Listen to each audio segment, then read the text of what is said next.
Previously on the Source One procurement conversation, we concluded that Amazon is not interested in becoming a service provider. Now we return to part 2 of our conversation with Senior Project Analyst Jennifer Engel to discuss one thing that Amazon is definitely interested in pursuing. Yeah, I'm definitely in alignment with you on that one. One thing, though, that they do want to do is expand. And this whole HQ2 event that they're calling it is really taking at least the procurement industry by storm in terms of where's it going to end up? And, before we talk about what the building would be or what the RFP that they released, they're headquartered in Seattle, which a lot of people didn't realize. When people think of the Pacific Northwest, they think of Nike a lot of times, and that's where Nike's based, but Amazon's also there as well. And I'm not too familiar with the city of Seattle, never been, but from what I understand, everything I've read is that the impact and the infrastructure implications that location has on that city, on that region, is obviously everything's quantifiable, but it's very significant. So what do you know a little bit about the headquarters in Seattle, the impact, the economic impacts that they drive, whether it be at an annual basis or some of the ripple effects of having them in the Pacific Northwest? Sure. So the impact of Amazon once it came to Seattle was monstrous, honestly. I mean, they're estimating that they brought $38 billion into the Seattle economy, and that's not all directly due to Amazon, but there's a lot of indirect benefits. I mean, Amazon coming there brought a lot of talent, so basically a vortex of talent coming to the Seattle space, and Amazon's average salary, $100,000 per employee. So not only are you bringing in people, you're bringing in people with money to spend, you're bringing in people that are looking to establish a life there, so, property value is going up. And also, to support that many people, it's going to have a trickle-down effect. There's going to be an influx of local eateries. There's going to be an influx of tourism. There's going to be an influx of, construction needs and landscaping needs, and everything that's supporting that building is, exploding. And that's what's going to happen with the HQ2 as well. Honestly, I think the reason it's being taken so competitively is because the effect that it did have on Seattle is just so immense and so apparent that I don't expect anything less from the HQ2 location. HQ2, when they announced that they were going to move forward with this whole project, the CEO, Jeff Bezos, really must have had this in his mind for a while. Jen, have you read about anything or heard, how long has Amazon been planning this? I mean, when you're talking about a move like this doesn't happen overnight. This doesn't happen, I would think, within a year. I believe this must have been in a longer-term strategy, a 5 or 10-year plan type status. Yeah, I mean, it's hard to say, and I really haven't found any sort of conclusive evidence as to when he started scheming this move. But, I mean, it's been apparent in all the acquisitions that they've been making and all the growth that you're going to need the overhead to support it. So it was something that was inevitable. But I think the announcement kind of came as a shock to everybody, which is why it made such headlines immediately, and it continues to. But they've been expanding in Seattle pretty significantly. They've been building satellite offices. There's one in Chicago. They've been building a lot of fulfillment centers. So the expansion's been constant. I think just the massive scope of this came as a shock to everybody. But, it's hard to say how long they've been planning this, because if they're good at anything, it's keeping things very under wraps. Even the down select to the 20 top cities came as a surprise to everybody. Cities are pushing themselves for these timelines for this RFP that doesn't even have an end date, doesn't even have a selection date that's conclusive. So it's hard to say. Amazon, they can get away with a lot, and they can get away with a lot of ambiguity in the process, and they've been using that to their advantage. Right. Yeah, and you mentioned the RFP itself. I know here at Source One it was distributed amongst the team when they did release it. Not we were saying that Willow Grove was going to submit a bid, but we were looking at the document itself, and as you mentioned, scope. We're thinking this is going to be some really in-depth, high-level, fancy RFP. I mean, I think it was 3 pages. 8 pages. 8? There you go. There, 8 pages. Times 2, 6 times 2. Yeah. Plus 2. We'll get there. Still, something of that magnitude with tens of billions of dollars of potential economic impact, and Bezos released an 8-page RFP. Surprised by that at all, or what did you take away from the document?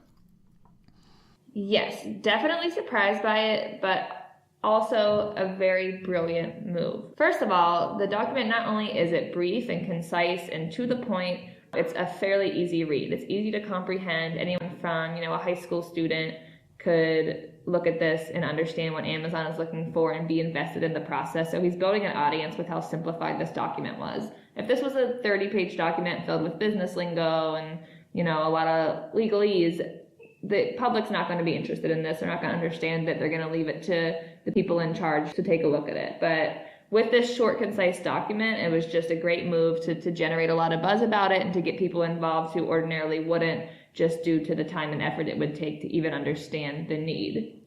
The second reason it's brilliant is because it leaves so much open to the cities to get creative with their responses. It says everything he wants to say without saying it. So by, leaving all of these open-ended areas, but also pushing to let them know that, he wants tax breaks, he wants incentives, they want infrastructure, they want space, they want community, they want, culture, and they want legislation changes, which is one of the big takeaways from this, and they want the freedom to be able to really impact a city. It says it without saying it. If Amazon came in aggressively and said, we want to come into your city and we want to tax breaks and we want to change everything and the cost of housing is going to be different, then it just wouldn't look as appealing. So there's definitely, there's going to be some upside, a lot of upside to bringing HQ2 to your city, but there's also going to be some downside. And in the things that they're asking the cities to present, it lends itself to recognizing some of those downsides. So if there's tax breaks for Amazon coming, then, where's that money going to get cut from schools, from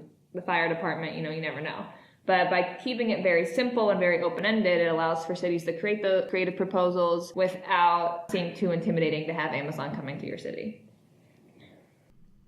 Right, yeah, and you mentioned the cities. I think there was over 260 something applications. I mean, places from like Little Rock, Arkansas, everybody. I know Harrisburg, Pennsylvania applied for it. An open door. Everybody could put together a bid and offered those various incentives that you were talking about. I know New Jersey offered a $7 billion with a B dollar tax increase. Again, when you're talking billions, you have to listen.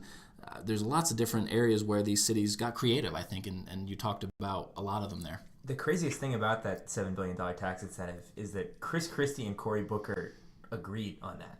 Wow, that's a win. Talk about the ultimate bipartisan move. I mean, two guys who are, I can't think of two politicians who are more polarized, at least in their public perception, than Chris Christie and Cory Booker. I completely agree. No, that's absolutely a really good point. Amazon, they can be that missing really link. Uniting them, yeah. That's a great point, Bennett. And one thing too, Jen, you obviously, based on your reaction to the 8-page document, you think that was a brilliant move and it was a best-in-class type move.